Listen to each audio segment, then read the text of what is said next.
बच्चों आज हम पढ़ेंगे रेन मैन प्रॉब्लम। आज हम क्या पढ़ने वाले हैं? Rain man problem. बच्चों क्या है कि जो रेन मैन प्रॉब्लम है वो रिलेटिव मोशन इन 2D का जस्ट एक एग्जांपल है। रेन मैन प्रॉब्लम को समझने से पहले मैं आपको कुछ एग्जांपल सिखाता हूं। देखिए ये जेरी है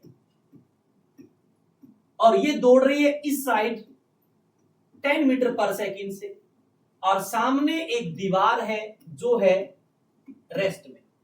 ये जो चीज ऑब्जर्व हो रही है ये ग्राउंड के फ्रेम से हो रही है, ग्राउंड के रेफरेंस से हो रही है। ग्राउंड में कोई पर्सन खड़ा है, यदि वो उसको देखेगा तो जेरी उसको इस साइड दौड़ती हुई दिखाई देगी, और ये जो दीवार है ये किसमें नजर आएगी बच्चों?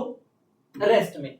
अब यदि हम पूछे जेरी को कि बताइए जेरी आपको वॉल किस में नजर आ रही है, क्या उसको रेस्ट में नजर आएगी या मोशन में? इसका मतलब velocity of ball with respect to Jerry यदि हम समझें तो ये होगा velocity of ball minus velocity of Jerry, minus velocity of Jerry.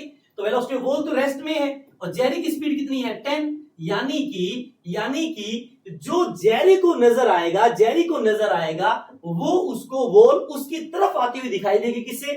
10 metre पर सेकंड से। यही है रिलेटिव मोशन।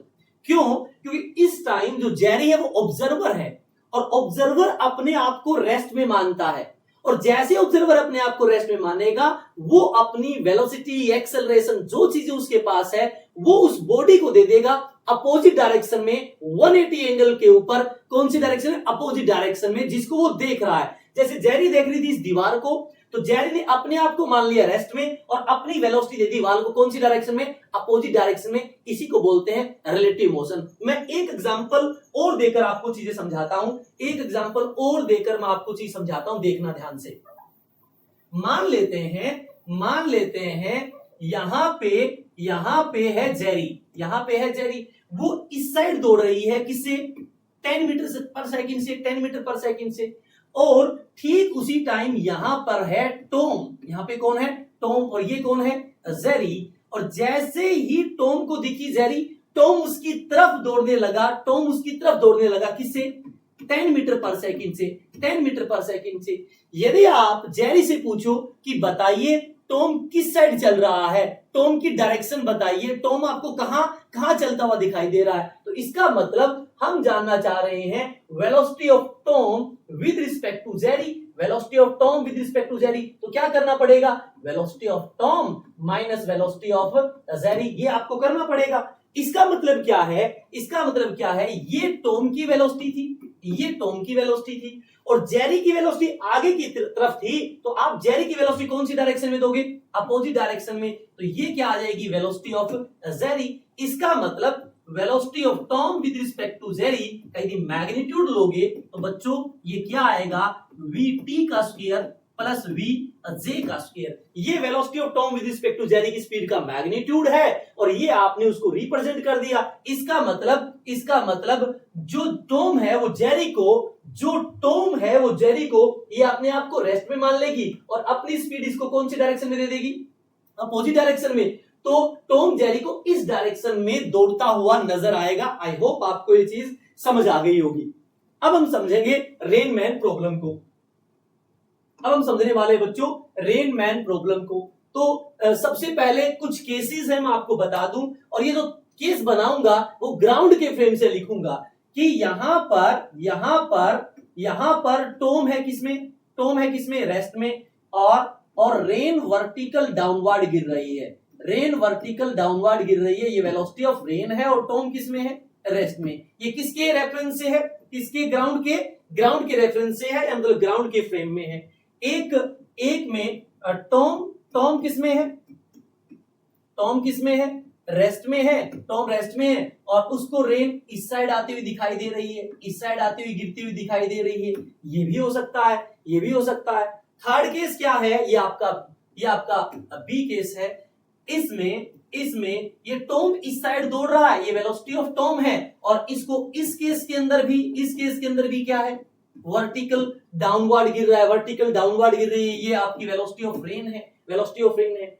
एक केस क्या है, ये एक इंक्लाइंड प्लेन है, इंक्लाइंड प्लेन है और इसके ऊपर ये टॉम नीचे की तरफ दौड़ रहा है, ये नीचे की तरफ दौड़ रहा है और ये वेलोसिटी ऑफ रेन है, ये वेलोसिटी ऑफ रेन है, ये वेलोसिटी ऑफ रेन, ये टॉम की स्पीड, ये वेलोसिटी ऑफ रेन, ये टॉम की स्पीड, ये टॉम रेस्ट में वेलोसिटी ऑफ रेन, ये टॉम रेस्ट में वेलोसिटी ऑफ रेन। ये मैंने चारों जो डायग्राम बनाए हैं ये ग्राउंड के फ्रेम में बनाए हैं, ग्राउंड के फ्रेम से बनाए हैं। अब समझते हैं इनको, अब समझते हैं इनको, ध्यान से देखना, ध्यान से देखना, इन चीजों को हम समझेंगे।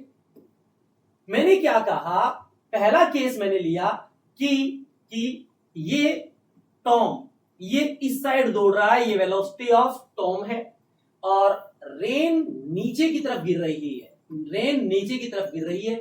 ये है ग्राउंड के फ्रेम से, ये क्या है, ग्राउंड के फ्रेम से। अब आपने पूछा किसको, टॉम को, कि बताइए रेन कहां गिर रही है, तो ये टॉम अपने आप को किसमें मान लेगा, अपने आप को किसमें मानेगा, रेस्ट में, क्योंकि ऑब्जर्वर है, ऑब्जर्वर है। पहले रेन ऐसे थी, ये वेलोसिटी ऑफ रेन है, वो अपनी वेलोसिटी इस रेन को देगा कौन सी डायरेक्शन में, अपोजिट डायरेक्शन में, ये वेलोसिटी ऑफ टॉम होगी। अब इस टॉम को रेन इस डायरेक्शन में आती हुई दिखाई देगी, इस डायरेक्शन में आती हुई दिखाई देगी। तो ये जो रेन है ये इस टॉम के फ्रेम से है और ये जो रेन है ये ग्राउंड के फ्रेम से है। तो यहां से यदि मैं आपसे पूछूं वेलोसिटी ऑफ रेन बताइए विद रिस्पेक्ट टू टॉम, तो क्या लिखोगे, velocity of rain minus velocity of Tom, velocity of Tom. तो आप इसको ऐसे लिख सकते हो, ये वेलोसिटी ऑफ रेन है और ये वेलोसिटी ऑफ क्या है बच्चों, टॉम है। तो velocity of rain with respect to Tom तो यहां आएगी, velocity of rain with respect to Tom तो यहां आएगी। ये एंगल कितना मान लिया, थीटा, किसके साथ, वर्टिकल के साथ।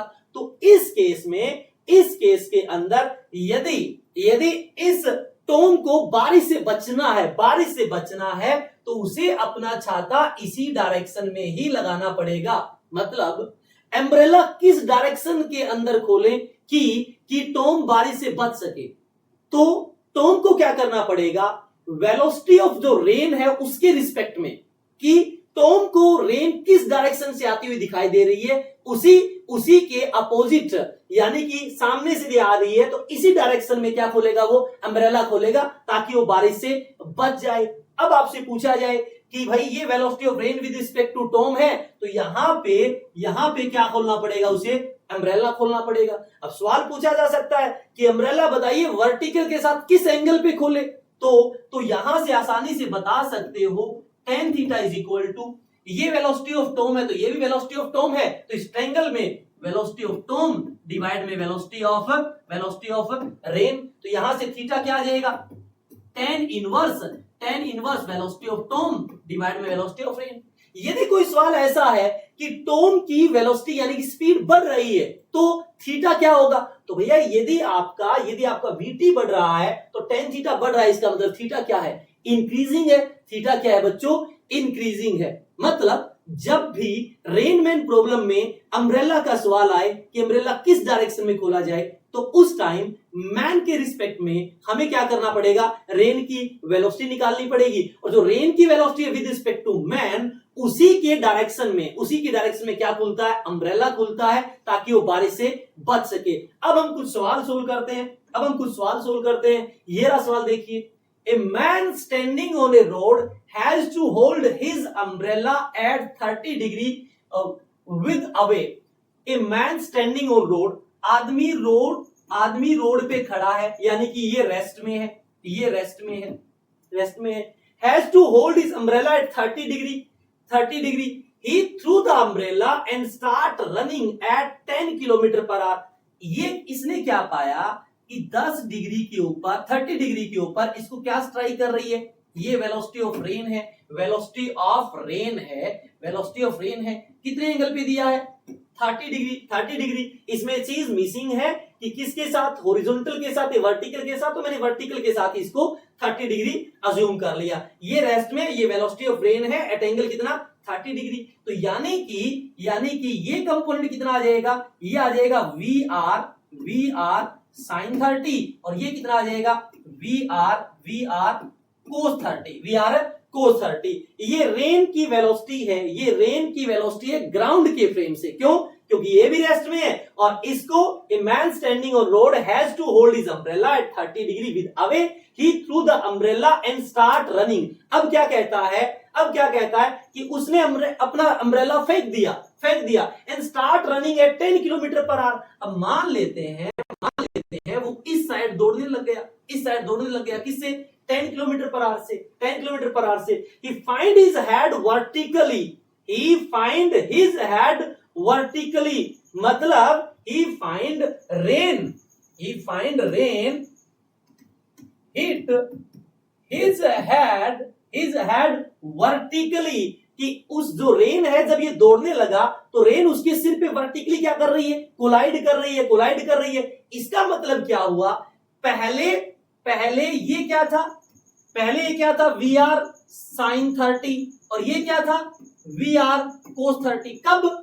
जब वो रेस्ट में था। और जब वो दौड़ने लगा तो अब सिर्फ उसके पास ये वी आर कोस 30 बची, इसका मतलब वर्टिकली बची, इसका मतलब वी आर साइन 30 क्या हो गया? गायब हो गया। तो ये गायब क्यों हुआ? क्योंकि इसने अपनी 10 वेलोसिटी इस रेन को दी होगी कौन सी डायरेक्शन में? अपोजिट डायरेक्शन में। तो आप कह सकते हो वी आर साइन 30 कितना? 1/2 इज इक्वल टू 10। तो यहां पे वेलोसिटी ऑफ रेन कितनी आई? 20, यानी कि वेलोसिटी ऑफ रेन कितनी आई? 20। तो वेलोसिटी ऑफ रेन तो आ गई 20। अब क्या पूछ रहा है? Find speed of rain drop with respect to road के रिस्पेक्ट में स्पीड बताइए।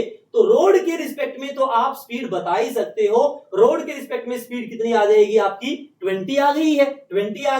अब आपसे पूछे कि दूसरा मूविंग मैन के रिस्पेक्ट में बताइए। तो मुझे पता है velocity of rain with respect to man करोगे तो velocity of rain minus velocity of क्या करना पड़ेगा? मैन करना पड़ेगा। तो जब ये चल रहा था ये मूविंग मैन, तो उसको तो सिर्फ यही दिखाई दे रहा था वी आर कोस 30। तो वी आर कितना आया आपका?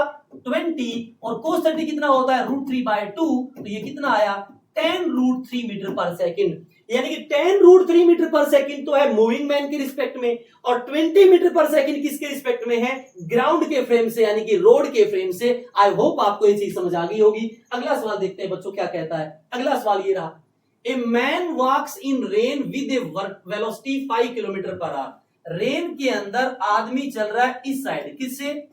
5 किलोमीटर पर आवर से। The rain drop strike at him at angle 45 degree with horizontal. ये कह रही है रेन इसको स्ट्राइक कर रही है कितने एंगल पे? 45 डिग्री विद हॉरिजॉन्टल पे। तो ये आपकी मैंने मान ली वेलोसिटी ऑफ रेन, जो 45 डिग्री पे इसको क्या कर रही है? स्ट्राइक कर रही है, जब ये 5 किलोमीटर पर आवर से चल रहा है। यानी कि ये velocity of rain with respect to man है।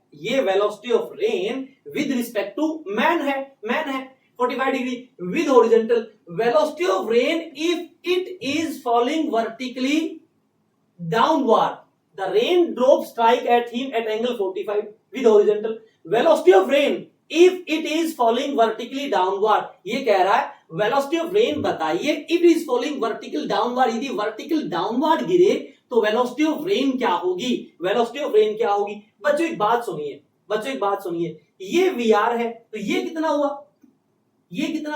वी आर कोस 45 और ये कितना हुआ? V R sine 45। अच्छा एक बात बताइए, ये 5 किलोमीटर पर आवर से दौड़ रहा था।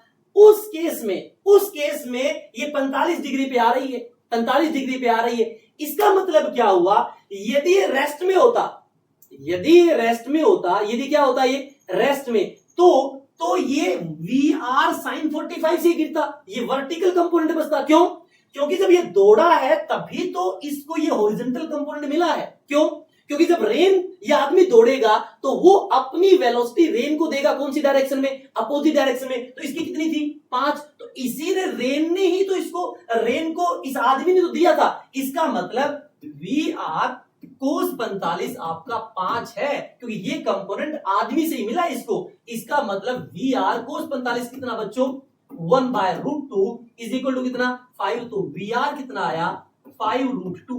VR कितना आया 5√2। इसका मतलब क्या हुआ, इसका मतलब क्या हुआ, रेन के पास सिर्फ यही वेलोसिटी थी, यही वेलोसिटी थी। ये 5 तो इसको बाद में मिला है, इसका मतलब ये 5 है, ये 5 है, तो ये भी क्या होगा, ये भी क्या होगा 5 ही होगा, तभी तो ये 45 डिग्री पे आई। इसका मतलब if it is following vertically downward तो रेन की वेलोसिटी कितनी होगी बच्चों 5 होगी, 5 होगी। इसको एक बार और ध्यान से समझिए, इसको एक बार और ध्यान से समझिए। ये सवाल क्या कहना चाह रहा है, ये कहना चाह रहा है कि जब आदमी 5 से दौड़ रहा था, जब आदमी 5 से दौड़ रहा था तो रेन इसको 45 पे लग रही थी। कितने पे लग रही थी 45 पे। तो पक्की बात है, पक्की बात है, ये जो ओरिजेंटल कंपोनेंट है ना, इस रेन को इस आदमी के थ्रू मिला है। क्यों, क्योंकि जब आदमी दौड़ता है तो वो ऑब्जर्वर है, वो अपनी वेलोसिटी रेन को देगा कौन सी डायरेक्शन में, अपोजिट। तो 5 इस साइड दौड़ रहा था तो ये वेलोसिटी कितनी होगी 5, और ये वर्टिकली ये 45 डिग्री में बीच में इसको लग रही है, तो बीच में तभी आएगी जब ये 5 हो, तो ये भी क्या होगा 5 होगा। इसका मतलब वर्टिकली डाउनवर्ड वेलोसिटी तो रेन की 5 ही है। ये हॉरिजॉन्टल कंपोनेंट जो मिला है वो तो आदमी के कारण इसको मिला। आई होप आपको ये चीज समझ आ गई होगी। अगला सवाल देखिए, a man standing on road has to hold his umbrella at 30 degree with vertical to keep the rain away. कि एक आदमी रेस्ट में खड़ा है और इसने अम्ब्रेला को होल्ड कर रखा है, अम्ब्रेला को होल्ड कर रखा है at 30 degree with vertical, at 30 degree with vertical. इसका मतलब ये 30 डिग्री पे इसने होल्ड कर रखा है, होल्ड कर रखा है। या यूं कहिए कि रेन ऐसे आ रही है, रेन ऐसे आ रही है, तो ये 30 है, तो ये भी कितना हो जाएगा 30 हो जाएगा, ये कह रहा है। तो ये वेलोसिटी ऑफ रेन मैंने मान ली, तो ये कितना हो जाएगा VR sin 30, और ये कितना हो जाएगा VR cos 30। आगे देखिए क्या कहता है, through the umbrella and start running at 10 kilometre per our. ये क्या करता है, अम्ब्रेला को फेंकता है और 10 किलोमीटर पर आवर से दौड़ने लगता है, 10 किलोमीटर पर आवर से दौड़ने लगता है। He find that raindrop are hitting his head vertically। जब ये दौड़ेगा तो ये क्या करेगा, अपनी वेलोसिटी रेन को देगा अपोजिट डायरेक्शन में 10 दे देगा। और इस केस में ये कहता है कि वर्टिकली डाउनवर्ड ही लग रही है, मतलब सिर्फ ये कंपोनेंट बचा। इसका मतलब क्या हुआ, VR sin 30 किसके बराबर है, VR sin 30 मतलब 1/2 किसके बराबर है 10 के बराबर। तो VR कितना आया बच्चों 20। VR कितनी आई बच्चों 20। Then speed of rain drop with respect to moving man. ये कह रहा है then speed of rain drop with respect to moving man. इस मूविंग मैन के रिस्पेक्ट में स्पीड बताइए, स्पीड बताइए बच्चों। तो मूविंग मैन के रिस्पेक्ट में स्पीड पूछा है, तो ये कितना है आपका 20। तो इस मूविंग रेन के उस मूविंग मैन के रिस्पेक्ट में तो सिर्फ यही कंपोनेंट है VR cos 30। तो VR कितना आया 20 और cos 30 कितना आया √3/2। तो ये कितना आया 10√3, यानी कि 10√3 is the right answer. I hope आपको ये चीज समझ आ गई होगी। तो बच्चों रेन मैन जो प्रॉब्लम है वो रिलेटिव मोशन का टाइप है, रिलेटिव मोशन का टाइप है। यदि आपको रेन मैन प्रॉब्लम से जुड़े हुए सारे के सारे PYQs करने हैं तो जल्दी से फिजिक्स शोरमा को लाइक एंड सब्सक्राइब जरूर करें।